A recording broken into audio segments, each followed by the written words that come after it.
To the teachers, assistants, and support staff who see potential in every child, Grand Canyon University recognizes you.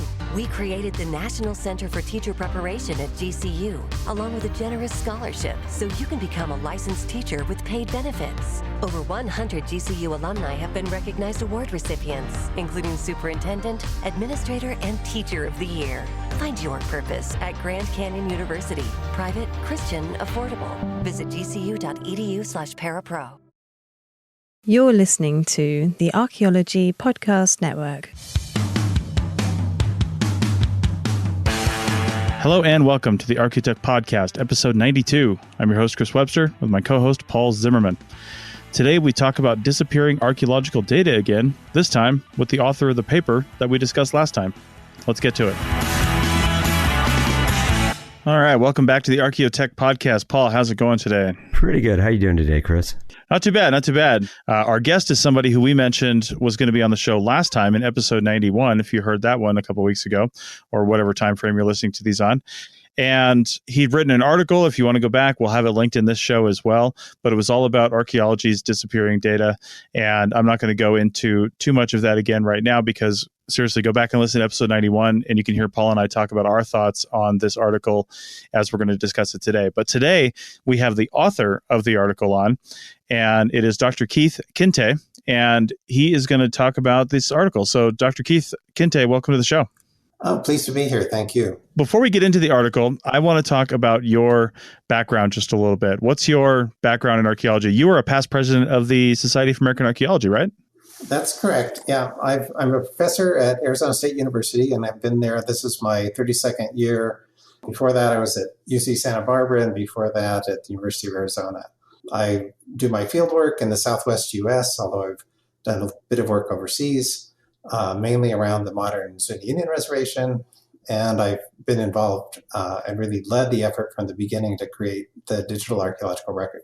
Okay, great. And we talked to people at TDAR before on this podcast a couple of years ago, I think. And then I'm also involved in the Coalition for Archaeological Synthesis that I know you had a podcast on not too long ago. Yes, on the CRM Archaeology podcast. Yeah. Right. Well, the article that you wrote is called America's Archaeology Data Keeps Disappearing, even though the law says the government is supposed to preserve it. So let's talk about this a little bit. Can you first summarize the article for us in your words? Well, basically, the article is intended to say, look, we're spending vast amounts of money collecting wonderful archaeological data that has tremendous ability not only to tell us about the past, but to help inform, I think, present-day issues. However, those data are almost completely inaccessible to other researchers, never mind the public. And today, 10 years ago, we didn't have the tools to really make that data widely available and easily accessible. But today we do. And I think we need to move to a situation where the data, especially the data that are created with public money, need to be made accessible and preserved for the long term, as I think the law requires. Yeah. And when you say data, I want to have you clarify that for us, because some people, of course, that are listening to this podcast are thinking the route of thinking always goes towards looting and damage. And they say, okay, so when you say data, do you mean all the data?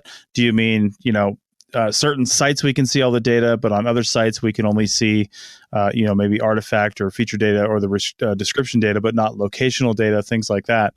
What are you generally referring to when you say data?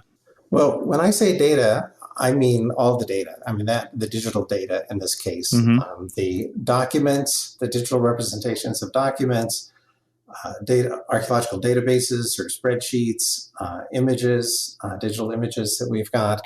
Now, how you preserve them, I think all of that needs to be preserved. What we make accessible is a slightly different question. There's different ways of doing that, but in TDAR, the Digital Archaeological Record, what we do and what we recommend is we have two kinds of files, ones that are confidential and ones that are open. The open ones, anybody can go on the web, you get access, actually Google indexes them, you can get them however you want. Where reports or databases have locational information, what we suggest doing is uploading two versions. One is a redacted version in which that locational data is removed, and then a full version that's only available with explicit permission of the person or agency that uploaded it. So we are very attuned to the problems of disclosing confidential site locations, and that's actually a legal requirement that we not do that.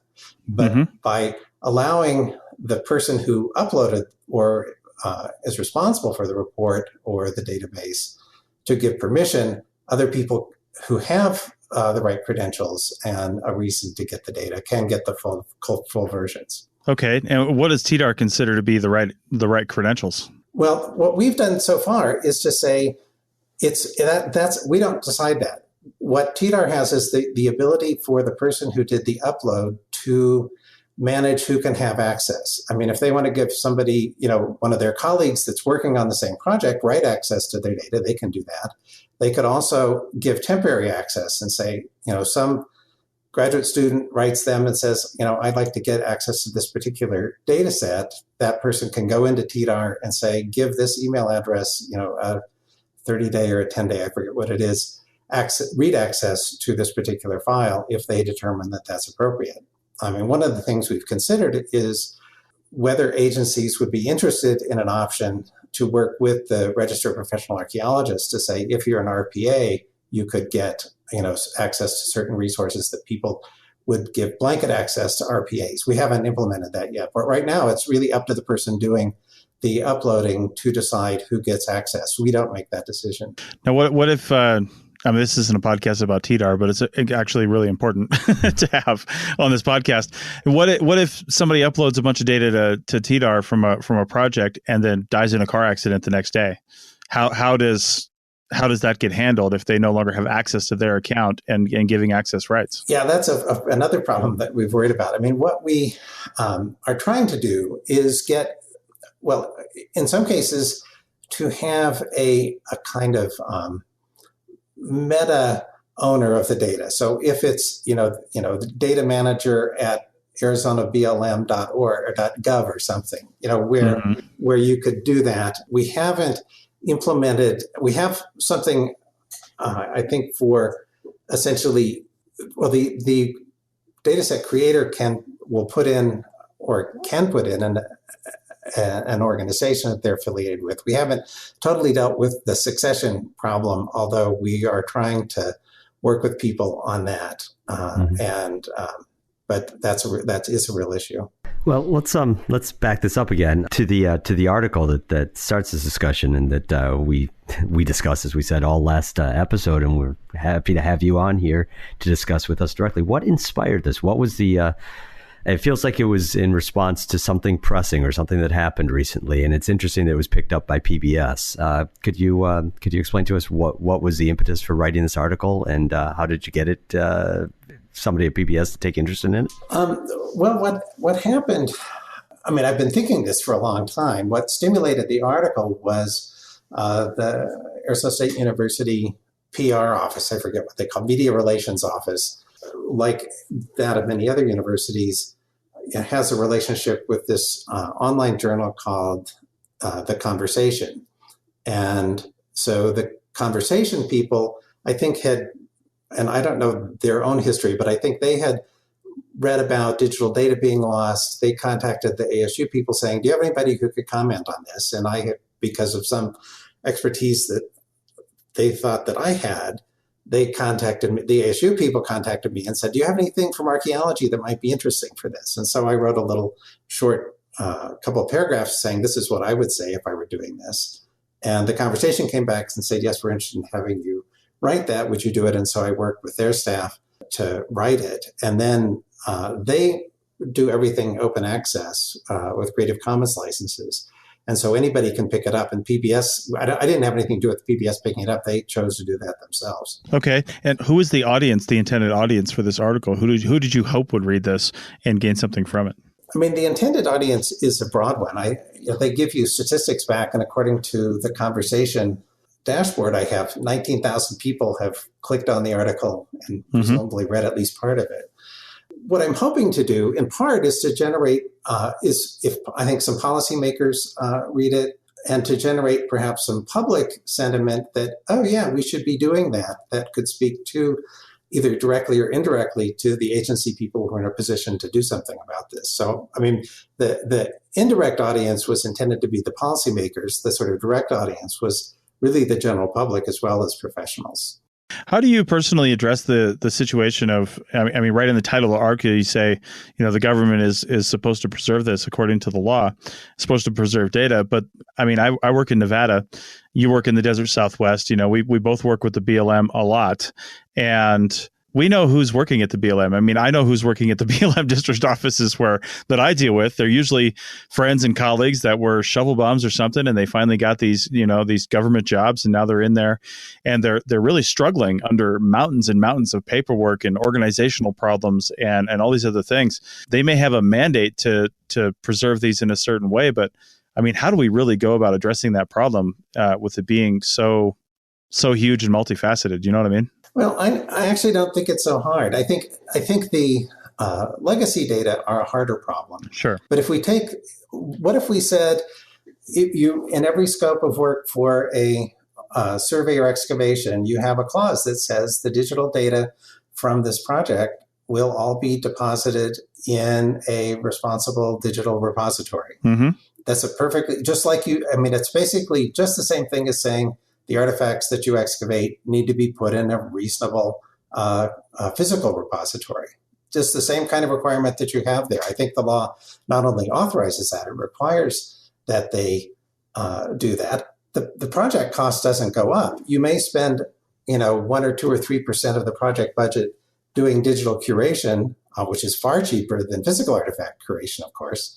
But I think that trade-off is well worth it. So I don't think it increases, other than changing their boilerplate scope of work, I don't think it's any work at all for them. And what we found is that agencies that we've worked with on legacy data, they use TDAR, in this case, for an organizational tool. So all their offices have access to all of those reports. And we find often that the government agencies themselves don't have copies of the reports that they authorize. Once they get them up on TDAR, then they can use them. Some of the DoD installations, they have relatively few archaeological staff, although they are responsible for a lot of archaeology. One archaeologist may be responsible for several bases, but all this stuff is on TDAR, so they can get at it wherever they are. And does TDAR enforce any sort of data standards or types for data? Like, I mean, I can't imagine somebody would want to upload a bunch of Word documents of site records or something like that, because who knows how long a Word document is going to be readable for, right? So, but does TDAR allow that, or do they enforce a certain type? We have a limited number of data formats that we'll accept. I mean, they actually include Word, they include PDF for documents, and just plain ASCII. For images, there's again a few.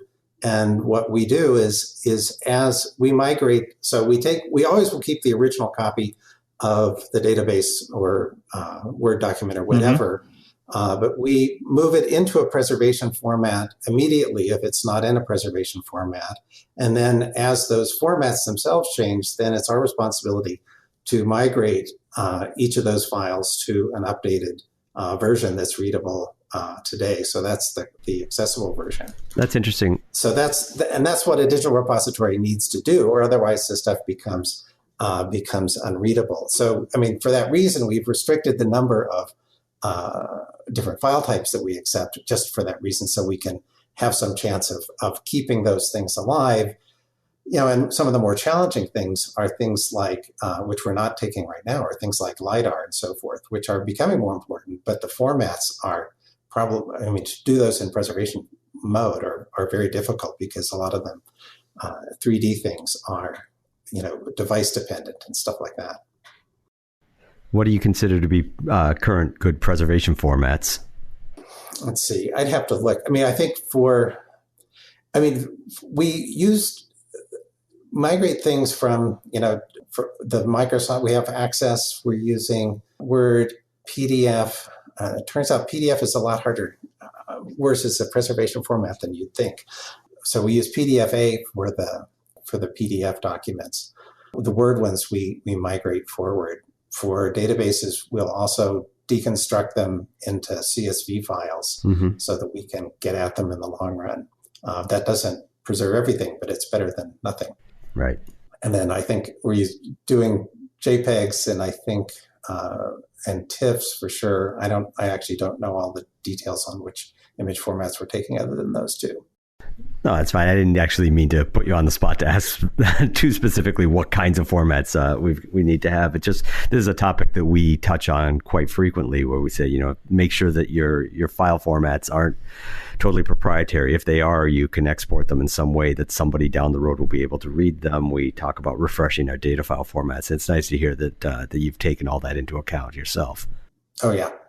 Yeah. I'm curious. We talk about PDFs as generally being better than some other formats because they are readable by multiple devices and over long spans of time. What are the issues? You mentioned PDFs have some issues. Can you think of anything that you can mention to our listeners? Well, that's you really should talk to one of our technical people. Yeah. I mean, partly that you can embed all this stuff in straight documents. I think are not much of a problem, but you start putting images in. And then you've got these PDFs that are actually compilations of multiple PDFs, and there's a bunch of different flavors. And I've heard this both from our technical people and from the Archaeology Data Service people in England, that the PDFs actually can be challenging in the long run. I mean, in the short run, they're pretty easy, but in the long run, they're pretty challenging. I don't think we have anything better, but it's not as easy as I think most people, including me, until recently. Yeah. Okay. All right. Well, we're pretty close to a break. So rather than going over, I'm going to call this break right here, and we will come back and continue talking about disappearing archaeological data and maybe what we can do to stop it from disappearing with Dr. Keith Kintigh. Back in a second. This network is listener supported. We're trying to move away from paid advertising while also creating new shows and supporting the ones we have. The APN has never and will never make a serious profit on our podcast. Every little dime we make goes back into the network and improving show quality. So become a member today at www.archpodnet.com/members to show your support, get some extras, and be a benefactor for archaeological education. Members get stickers, a coffee mug, a t-shirt, bonus content, early access to episodes, a private Slack team to talk to other members and the hosts, and full access to training on Team Black over at arccert.black. So check out our memberships at www.archpodnet.com/members today and support archaeological education. That's www.archpodnet.com/members. Now back to the show. Save big money on everything for your projects at Menards. Update your outdoor space with our huge in-stock selection of AC2 pressure-treated lumber, decking, and fencing. Load up big savings using our drive-through lumberyard. Plus, get free estimates fast using our deck and fence design programs. Menards, America's #1 home improvement retailer for customer satisfaction, according to J.D. Power. Visit jdpower.com for details and menards.com for deals. Save big money at Menards. Stock up on everyday essentials at Menards and save big money. We're your one-stop shop for pet food and supplies. Blue Buffalo dog and cat food is made with real meat and natural ingredients that your pets will love. Save big on Blue Buffalo pet food at Menards, America's #1 home improvement retailer for customer satisfaction, according to J.D. Power. Visit jdpower.com for details and menards.com for deals. Save big money at Menards. All right, welcome back to the Architect Podcast, episode 92, and we are talking with Dr. Keith Kintigh, and he wrote an article that has been floating around the interwebs called America's Archaeology Data Keeps Disappearing, even though the law says the government is supposed to preserve it. So what has the reception to this article been? You said in the last segment that it looks like over 19,000 people have at least clicked on the article and presumably read part of it. Have you received much feedback on this, positive or negative? I mean, there's a few comments on the web. Some of them are a little far out. I've gotten quite a bit of feedback from people just in emails, individual emails to me, a lot of support, primarily supportive ones saying, yes, I'm glad you did that. We need to do that. So, I've gotten quite a bit of positive feedback on it. Okay. Any negative feedback on it? I can't imagine from archaeologists. Well, there was one that's always one. The conversation website who said we don't have a problem in Arizona. It's all taken care of, which I think is not true. I think there's a bit of chip on the shoulder with that. Right, right. I think every state and probably every agency has some level of complexity and problem in dealing with preserving data, if not just the sheer volume in dealing with that. Even if they have a way to take it in, the sheer volume is always a problem, expansion, things like that. I've got a question. I work for, and we run the ads for this company on this podcast all the time, but I work for a company called WildNote, and we have created a platform for collecting digital archaeological and other environmental data, and then turning that into, different exports and things like that. What would you tell somebody like me working with a company like this and having the developers in my ear? What would you tell somebody who's developing something like that or collecting data digitally in the field about collecting data in the field? And let me clear that up just a little bit. What kind of best practices do you think people can have when they're collecting data digitally? I think there's a lot of things. I think, the way the world is, we need to think about archaeological workflows from, the design of the project and the way the data are collected before any data are collected, clear through the ongoing project, to the time that it's really finished and put to bed. I think there's a publication that's online. There's also a print version of Guides to Best Practices for Digital Archaeological Data that we did jointly with the Archaeological Data Service in England.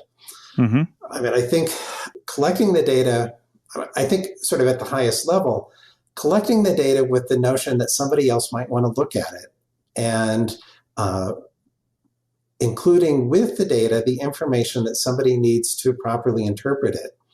It sounds obvious, but I think people, get in a rut or in a groove where, they know what they're doing. They know what report they're going to write. They have somebody who works on the analyses, and it's done. But I think a lot of times that's not done with goals beyond getting the project properly done. And that may be done quite well. But I think being able to have data that lives on requires some additional thought. In particular, what I'm sure you guys have talked about with metadata. And to me, the sort of biggest question is what information, and I think the problem is biggest with databases. You'd hope that documents are relatively self-explanatory, but with databases in particular, what would a reasonably competent archaeologist need to know to use this data in a responsible way? For example, in many cases, databases include the data that were collected, but they don't, in the database themselves, say anything about the sampling strategies. Was stuff screened? Was it not screened? Was every third bucket not screened? How was the data collected in a way that would affect your interpretations? If you're looking at stuff that's screened versus not screened or partially screened, how does that affect things? Well, that often doesn't get recorded in the database or associated with the database, and somebody who was unaware of that would probably misinterpret the results of an analysis. So I think, keeping in mind how it would be used in the future is tricky, but it's something we need to spend more time and energy on. Yeah, that goes along with something that's always been a pet peeve of mine is site records. And when you write down different interpretations on site records, say, a lot of people use like a 5-stage biface system when they're talking about bifaces, or they'll say tertiary, secondary, and primary in relation to flake size or flake cortex amount. But therein lies the problem. How do you know what methodology was used to come up with these terms unless you put it on the site record? And the argument is, well, it's in the report, in the methods section. I was like, well, you can't assume that the report and the site record are always going to be in the same location. And just like your database, you can't assume the report where they probably say what methods are used to construct the database. The report's not there anymore. It's just a database. Right. And what we try to do in TDAR is prompt people. I'm sure there are things I know, like sampling strategies that aren't explicitly asked for, but we try to, at a table by table and column by column of the data set, ask people to document things or provide references to what they're doing. We don't require that everybody do everything all the time, but we try to give people the opportunity to put pretty complete metadata with their databases. Same thing with images. If you don't say what the image is, it doesn't, if you don't have something to do with it, most of them are not very helpful. Indeed. All right. So Keith, you've written this article. It's not a one-off. You've been working around issues of data collection and data preservation for quite a long time. You've gotten some reception. Unfortunately, I saw some of the comment thread, and I don't think we have to worry about archaeologists hiding data because we don't want to show the giants. But I'm hoping that you got some serious feedback on it, and hoping that you continue to get some. What would be the best kind of outcome do you see from a public face to this problem of disappearing archaeological data?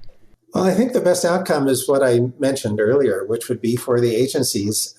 This could happen at different levels, at a district office or a state office or nationally, to take those responsibilities seriously and start to implement requirements for digital curation for the data that they're responsible for or authorize the collection of. I think that's a pretty easy step. I think once people start doing that and we start at least moving the newly created data into that stream, I think people will see even more utility than they anticipated from that, partly for their own record keeping and because it really does make it available, and other people will find it when they're doing context studies or just doing background studies for the next project going on. And then I think, we're still faced with the problem of we've got, 100 years, and especially the last 50 years of data that have been collected, and there's a lot of digital data in there.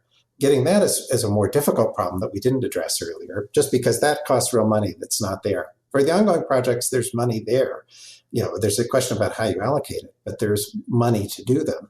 Mm-hmm. But for the legacy data, I think that is a responsibility. I think that's going to be a harder challenge because people are going to have to decide that it's worth it. And I think it's partly incumbent on archaeologists and especially people who are concerned about the bigger picture to say, well, can we really learn from it? I think, some of these synthesis efforts, we have to, put our money where our mouth is and really show that this benefits people. And it can benefit people in terms of public policy, maybe at the top level, but also just in terms of bureaucratic efficiency at lower levels. I think it can save agencies money just by simplifying some of their own processes and so forth. But I think that's going to be a much harder problem to solve. If we can start with the new data with scope of work or similar kinds of requirements, I think that's pretty easy, and that's where I'm hoping this will go. Okay, well, I like that you're breaking it down between legacy data, which is its own can of worms, and new data. One thing I'd worry about going forward is finger pointing. Archaeologists pointing to the preservation offices saying, how come you're not doing this? Preservation offices pointing back to the archaeologists saying, how come you're not making this easier for us to do properly? Which side of this, who do you think bears the onus of responsibility to make sure that this happens properly amongst us professionals? I think the onus is primarily on the agencies, the agencies that are authorizing or permitting or paying for the work.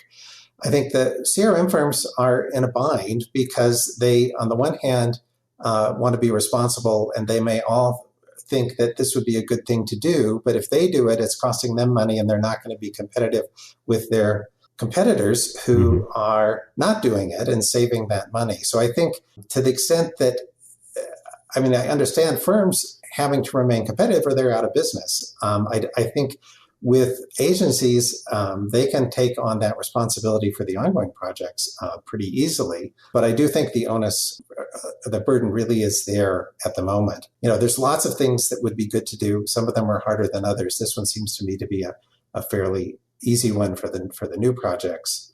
And that's, at least we won't be getting farther behind, which we're doing every day right now.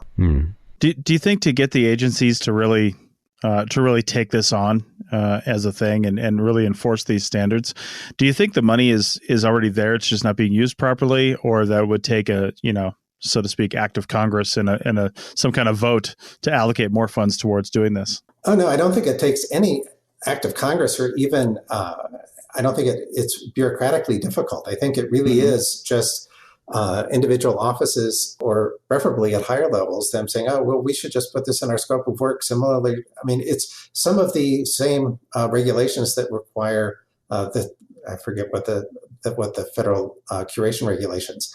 They also apply to digital data explicitly. So, there's authorization for them to do this. And I think, they've got a budget for a contract project that they're doing today. And I think it's worth, just like I think it's worth money to curate the physical artifacts. I think it's worth some much smaller fraction of the money to curate the digital artifacts of the data of the project. Yeah, that's really interesting talking about enforcement, because I had a conversation with an agency archaeologist at a high level position here in Nevada a few years ago, and they're no longer in that position. Somebody else is in that job now, but I had a conversation with them about this, and I was curious because, most of Nevada is BLM land. So if you're going to do archaeology in Nevada, you need a BLM permit.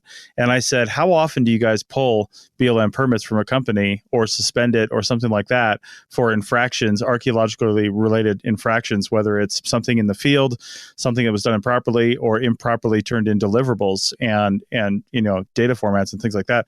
And they said almost never. Like, in the history this person had been there like 20 years, there's like one permit was pulled from an archaeological firm. And yet they all admit that when site records are turned in, reports are turned in, often the reports are not in the format listed in the guidelines. Site records aren't, missing information. The GIS data is not complete. It's missing information, or it's in incorrect formats. And they usually just deal with it. That's what they said. They usually just deal with it. And there's no going back to the firm and saying, nope, we're not going to accept this. Do you have any idea how we can maybe combat that problem? Do you hear of stuff like that happening down where you're at? I'm not too much involved at that level. What you said doesn't surprise me. I was long ago was at the Arizona State Museum, part of the University of Arizona, and I was really the main person who issued permits and so forth. I think that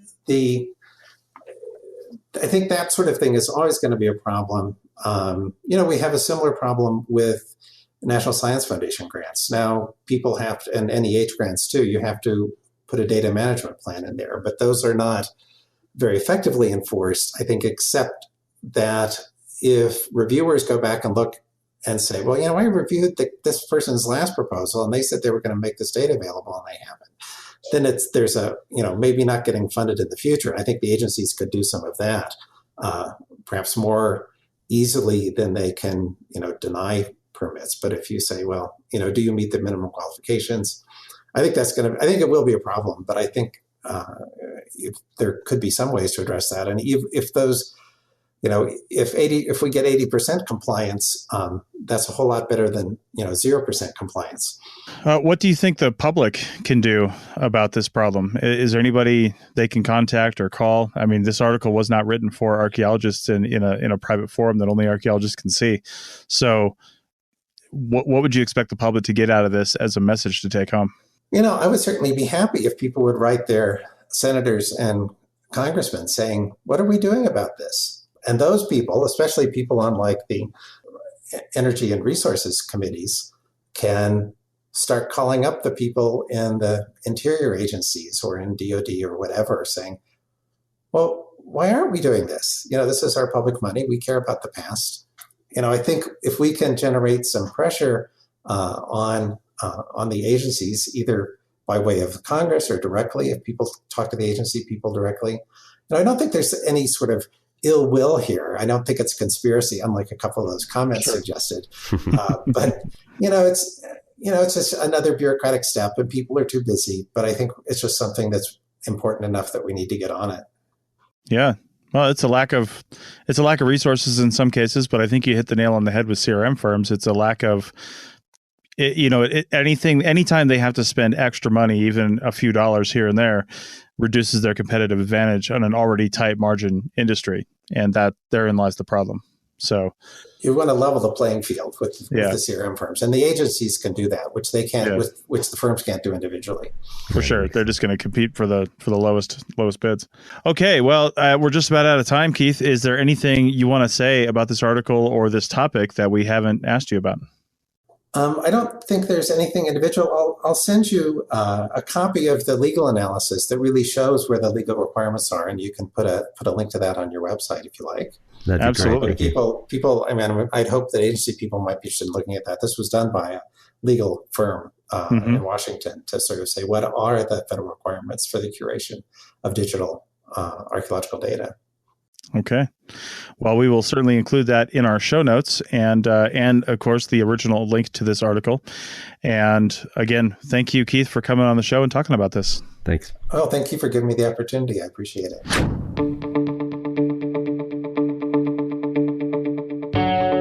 Hey, podcast fans and digital archaeologists. Have you heard about WildNote? It's a data collection app that works online or offline on your smartphone or tablet, iOS or Android. It allows you to collect field data easily, manage data efficiently, and generate data reports and site records effortlessly. We have a growing list of state site forms built in for your use and some generic forms that will work anywhere. Check out the shovel testing and photograph forms. You can get a free all-access 30-day trial today by going to wildnoteapp.com.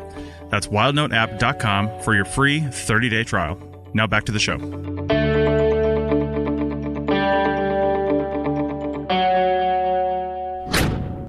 Okay, welcome back to the Archaeotech Podcast, episode 92, and this is the App of the Day segment. So I was going through our list of apps, Paul, that we had talked about, and I had a few things on the list that I've been meaning to talk about, and I can't believe I haven't mentioned this app, and it's something I use subconsciously sort of all the time, and it's called Blotter, Blotter, and we'll have a link to at least the iTunes Apple version in the store here. I'm not actually sure that it works on other computers, but it definitely works with Apple computers.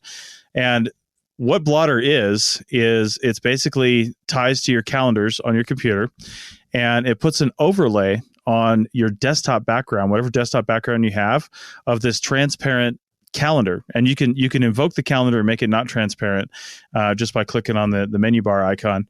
But you can also do different things, like you can have your reminders over there. And if you keep like a to-do list on your reminders, then all you got to do is like on an Apple machine, you can 4-finger expand on your trackpad on the modern machines and make all your windows go away for a minute, and then quickly see your calendar rather than trying to find the calendar app or turn it on or something like that. You can just see this thing. And so every time I'm opening a new screen or doing something like that, I see my calendar sitting right there. And I use my calendar extensively. Like if it's not on my calendar, it's simply not going to happen. And I mean, I would miss appointments all the time if they weren't on my calendar and sending me alerts. So the fact that I'm constantly referring back to it, and maybe when I have I've got 2 screens on my office system, and then you have different workspaces that you can scroll between. So when you add 2 screens times the number of workspaces I'm scrolling back and forth with, that's like 8 to 12 screens that something could be on, right? And all I have to do to see my calendar, rather than just kind of find it, is just look at my desktop, and there it is. And it's pretty handy. I really like it. There's a lot of customizability you can do to it. I have it take up the entire desktop screen. You can have it take up a custom size of screen or a small portion of your screen or something like that if you really want to see your background, because it will obscure your background a little bit, your desktop background, whatever you have. But I don't think it's obtrusive, and I love seeing it. And it's a fantastic little application that just runs in the background, starts up with my computer. Like I said, I got so used to having it, I didn't even realize it was another application until I saw it in the list here. It's just something that exists like my operating system does, and I really enjoy it. So I would say check that out. I think it's free. If it's not free, it's not that much money, because I wouldn't have paid a ton of money for this thing. So yeah, definitely check that out. We'll have that link in the show notes. What do you think about that, Paul? Sound like something useful? It wouldn't be for me personally. Just I don't have. I've mentioned before, I use Spaces on my computer, right? So if I want a calendar, I've got it over on the next space, and I just swipe over to it. In the early days of OS 10, there was a system preference. I can't remember the name of it now. They would do something similar. It wasn't specific to calendars, but you could run different scripts, like Unix scripts, and it would put the output in a semi-transparent or translucent box on your desktop behind everything. Now I use that quite a bit, and I probably use that with a calendar, just a static calendar, so you could see the days of the month.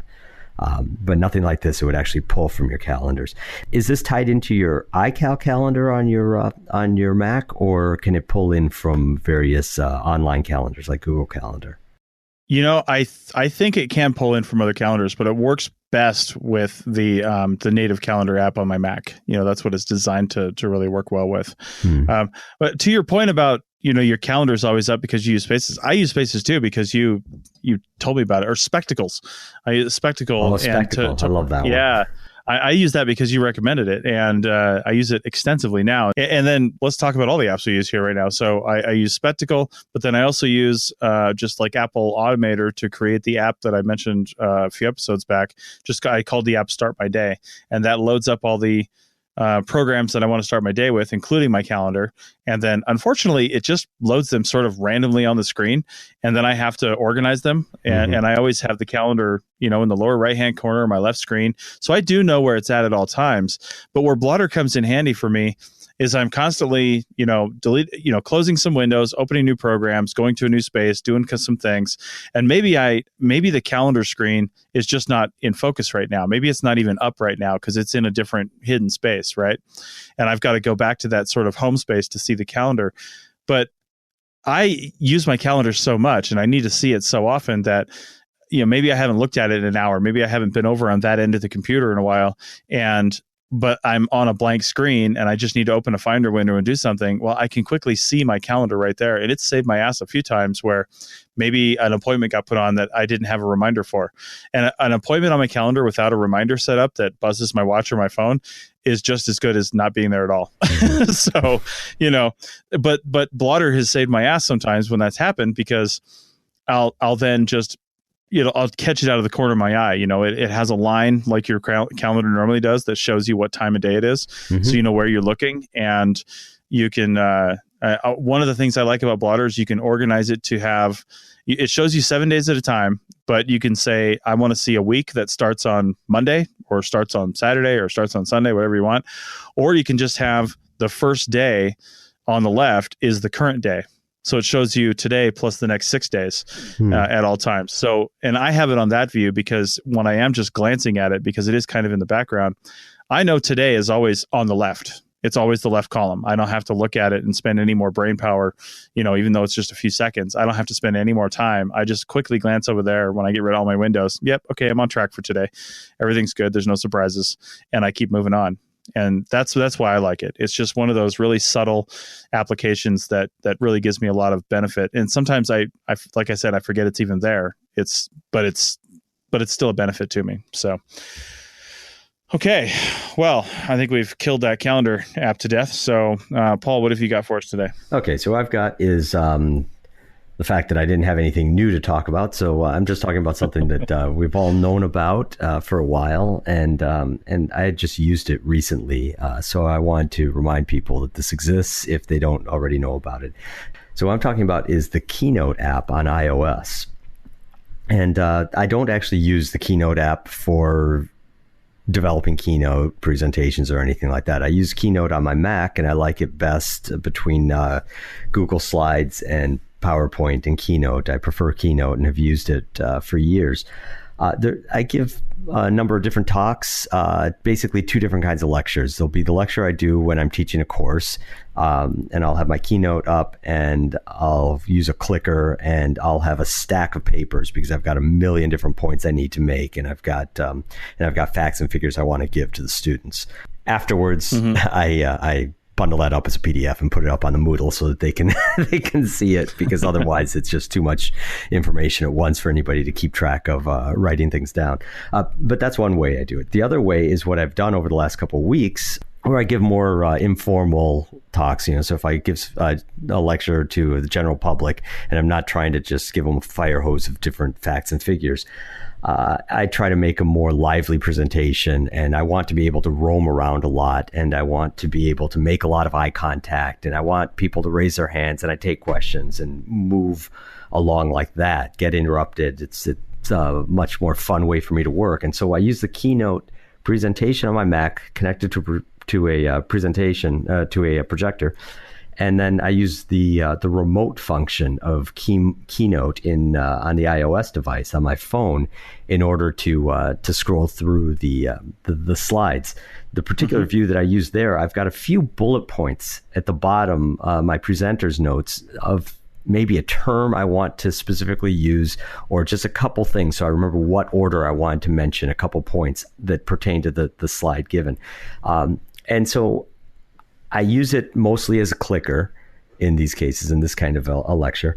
And I look down every now and then. I'll glance at it quickly if I need to just remind myself where I am, where I'm at, what place in this lecture I'm at. So it's very different style of lecturing than when I have a class that I'm teaching. And I find that for that kind of lecture, it really, really is a helpful tool. I'm going to give a little tip for this, is that sometimes it doesn't connect up to Keynote on the Mac very reliably. So in those cases, what I do is I just have my Mac create its own Wi-Fi network, and I then attach to that Wi-Fi network on my phone, and then they have no trouble at all seeing each other. So the lectures I've been giving over the last couple of weeks is at the school I work. There's a big Mesopotamia curriculum in the 5th grade, and every year I get invited up into the 5th grade classrooms to go talk about archaeology in Mesopotamia. I've worked in Mesopotamian sites, never in Iraq, unfortunately, but in Syria and Turkey. And so I talk to the students about how the sites are formed, about what archaeologists in Mesopotamia do, how they go about their work, what they're looking for. I bring in some tools. I bring my mud brick pick. I threaten to kill a kid. It's a lot of fun. It's a kind of silly, but I think I give them a lot of good information. But I couldn't give that kind of a talk with a lot of back and forth and a lot of interaction with the audience if I didn't have a tool like this, like the remote that I have on the Keynote on iOS. Yeah. There we go. Do you use anything like that? I do. And I've used Keynote for that in that exact same way on iOS, because I really like it works well if you're just using it to tap through your slides. If you're just holding your phone and tapping through your slides, although if you tap in the wrong spot, you can do some other things. And if I'm not mistaken, it's been a little while, it actually has a little laser pointer feature it does. on there as well. Yeah. But then also, if I'm also not mistaken, if you go into landscape view, you can actually see like a presenter view a little bit where you've got the next up slide and things like that. I think if you're doing that though, you may as well just have a computer in front of you, because if you're trying to walk around and then glance, stare at your phone trying to figure out what you're doing, it's not going to work. But I've used the remote function before on my watch as well, as we were talking about before the recording. And, that's a little hard to get used to. Obviously, way less functional than the phone, really just intended for advancing through slides. But again, if you don't know what you're hitting and what you're doing in a nice fluid motion, you can really screw up your presentation. And of course, in presentations, you don't want to take away from the presentation itself with technical difficulties. We've all seen that many times. So yeah, it's a good add-on to some of those practices. And if you want to use that, you have iOS devices. But let's say you don't know how to use Keynote or don't want to. Keynote will import PowerPoint. And I don't know about Google Slides. It probably doesn't work with Google Slides, but you can export a PowerPoint from Google Slides and then import that into Keynote. There you go. It's a good workflow. I'm sure none of your fonts or formatting would get screwed up doing that. Oh, no. It must be just flawless. I can't imagine anything possibly going wrong with that. That's right. All right. So I think that's about anything else on Keynote and stuff like that, Paul? No, again, it's just, depending on the kind of presentation you're giving. If you have something with a lot of text that you have to read through, it's not the right tool for the job. Right. If you're just going through the slides and you have everything memorized, maybe you can use a regular pointer, a laser clicker and pointer. Mm-hmm. But if you're trying to do something like what I'm doing, where there's a lot of interaction and there are a lot of ways that the lecture can go sideways, but you want to have that little crib sheet right there so that you can quickly glance down, see what the slide is, and see the points that you needed to make about that slide, then it works really nicely. Yeah. Okay, so let's close out the last few minutes of this segment and talk about the current giveaway that we're doing. We mentioned on the last episode that Paul has generously donated his time and money to really click buy now and change the address and send you a drone straight from Amazon. And he's got this one. So it's the Medicu M1 mini drone. There's a link to it in the show notes. It's in episode 91 and I'll drop it in episode 92 as well. So go over and check that out. And the only thing we're asking for between now and the next episode, so episode 93 is when we were hoping to announce a winner for this, is engage with us on social media or through email. And basically, Twitter, Facebook, or Instagram, we're at ArcPodNet on each one of those resources. First off, follow us, of course, and then send us a message or put up a picture that says, I want a drone, or why you want a drone. What are you going to use one for? Something just simple, something really simple, but be sure to include ArcPodNet, tag us in that post if you're doing it from your own. And then also maybe put hashtag Archaeotech in there. And you can also send me an email, chris@archaeologypodcastnetwork.com, and ask a question about a show or something else, or just say, hey, enter me in the contest. We're not picky. And just so the listeners know, this is not a drone that you're going to use to take beautiful aerials of your excavation unit. This is a little 3.5 inch across toy drone. But what it's going to do is it's going to give you a good sense of how the controls work, because I found that this one is just a blast to fly, and it's really, really easy. So if you want to just get your feet wet for no cost beyond just engaging with us for a little bit on social media, this is as good intro as any, I think. Yeah. And as we said last time, this is open to U.S. residents only, just because it would cost 3 times the amount of this drone is worth to send this somewhere else in the country or in the world. So maybe we can come up with something for the rest of the world later. But for right now, U.S. residents only. And also, this drone, I'm looking at the description right now, it says it has headless mode. And Paul, you asked me about that 1 or 2 episodes ago, and I really knew shockingly little about what headless mode is. But I did some research on it, and I now know why I didn't know what headless mode really was. The reason is because as things get commercialized, of course, like, drones is just the new name for these things. Really, we're talking about RC aircraft, and, RC planes and even RC helicopters have been around for a really long time. But they were really, because of the complexity of flying them, they were only open to a small percentage of the population that really wanted to put the time and money into not only building it in a lot of cases, but then flying it, repairing it. You're just an all-in-one mechanic shop. But as these things got cheaper, and really we don't need to worry about repairing it. Like, you're going to break this $17 drone at some point, but you're not going to care. You're not going to go buy parts for it. You're just going to buy a new one, right? So as that's come down, they've had to, as they do, make it easier, or so they think easier, for people to fly. So one big problem with all radio-controlled aircraft is that you are fixed and stationary, and the thing that you're flying is moving. And when that thing is moving and you're using one of your sticks to go left and right, when that thing's coming towards you and you go left, the aircraft goes right. And when you go right, the aircraft goes left, because its orientation is always on the nose of the aircraft of what its left and right is. It doesn't matter what direction it's pointing in relation to you. Its left and right is in relation to its own nose. Well, when you put these things in headless mode, and this is really mostly open to what they call the toy class of drones, not the hobby grade, is if it's flying towards you, once you put it into headless mode, if it's flying towards you and you go left, it's going to go left, even though its nose is pointing towards you, or it's going to go right, because it knows what orientation it is. And from what my understanding is, you usually put these things in a stable hover with the nose facing away from you directly, like perpendicular to your body, and you're looking down the axis of it, and then you engage headless mode. Now it has its orientation set, and it knows what direction it's pointing regardless. So if it spins all the way around, it doesn't really know it's pointing at you, but it knows it's pointing the other way, and that left is now right and right is now left, things like that. It's very complicated. And my advice is, and the advice of some of the articles I read was basically, if you want to get up into the bigger, higher end drones, learn how to cross control.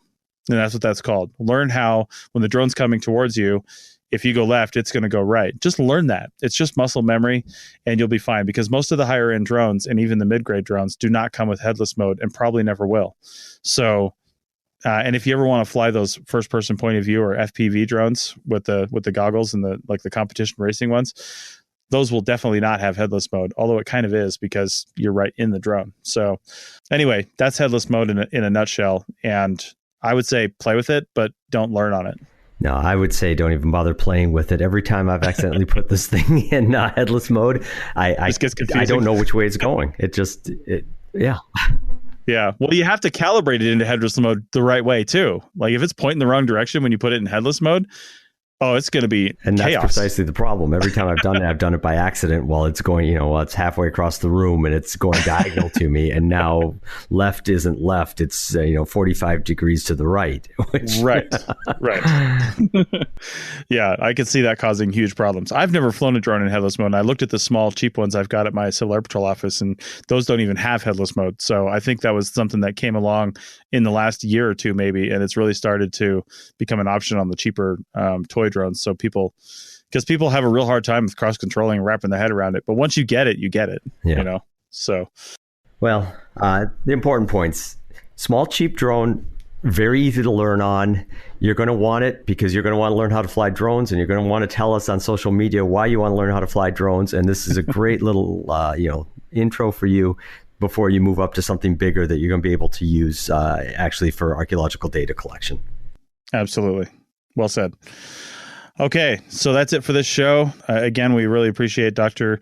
Keith Kintigh coming along and talking about that article. I really love getting to the bottom of some of these things from the people who are directly responsible for them. So if you happen to read any articles out there and think we should check it out and maybe we can get a hold of the author, then really let us know and we'll do it. Paul, hope you stay warm. It's starting to get cold out here in Reno. I'm sure it is in New York. Yeah, it's all rainy right now. We're recording this on the evening of election night. So that's right. I'd say get out and vote, but it's going to be a week and a half at the earliest before anybody hears this, and you miss the vote. So yeah, if you're listening to this, it's time to come out of your bunker. Hopefully we all survived. Maybe it's not, and maybe it's not. Yeah, who knows?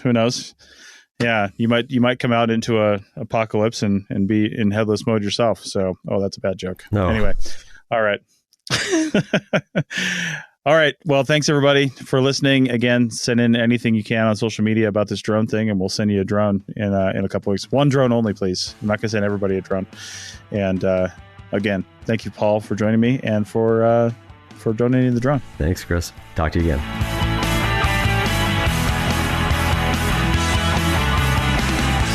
Thanks for listening to the Archaeotech podcast. Links to items mentioned on the show are in the show notes at www.arcpodnet.com/archaeotech. Contact us at chris@archaeologypodcastnetwork.com and paul@lugal.com. Support the show by becoming a member at arcpodnet.com/members. The music is a song called Off Road and is license free from Apple. Thanks for listening.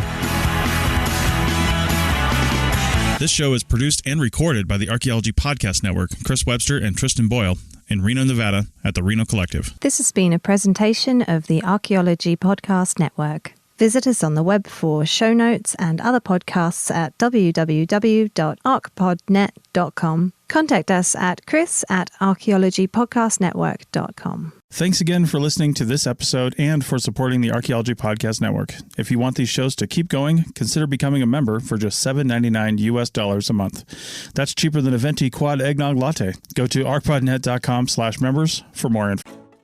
College Savings Iowa is now iSave529, and it can do more than take your child to college. It's their passport to a bright future, because funds can be used for K-12 tuition, trade schools, graduate degrees, books, and everything they need to get anywhere they want to go. Register by September 30th at iowa529contest.com for a chance to win a $5,290 contribution. iSave529, for every child, for any adventure.